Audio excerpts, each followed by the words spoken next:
तो जैसा कि मैंने अपने पिछले ब्लॉग में बताया था कि पिछले कुछ दिनों से हमारे यहाँ वातावरण का टेम्परेचर लगातार घटता जा रहा है, जिसके कारण ठंडी लगातार बढ़ती जा रही है और इसीलिए स्टडी के साथ साथ दुकान के बाकी सारे काम भी पेंडिंग में होते जा रहे हैं। तो कल रात को दुकान से आने के बाद स्टडी करते करते काफी रात हो जाती है, जिसके कारण सुबह उठने में काफी लेट हो गया। इसलिए मैं सुबह सोकर उठने के बाद सबसे पहले अपने फोन को चार्जिंग पर लगाया और उसके बाद दुकान पर आने के लिए फ्रेश होकर तैयार हो गया। और इसके बाद मैंने ब्रेकफास्ट किया, जिसमें फ्राइड राइस बने हुए थे।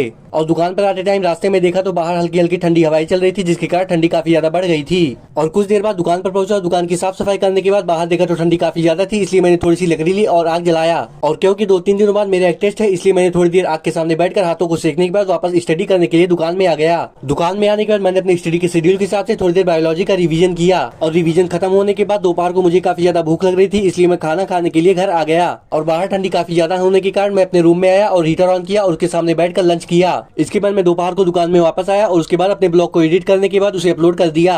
और ब्लॉग को अपलोड करने के बाद मैंने देखा तो मेरे एक फ्रेंड का कॉल आ जाता है, तो मैंने उससे थोड़ी देर बातें की। और शाम को स्टडी कंप्लीट करने के बाद मैंने देखा तो मेरे कुछ फ्रेंड्स आ जाते हैं, तो हमने साथ में आग के सामने बैठकर एक दूसरे से बातें करते करते टाइम पास किया। Thank you for watching.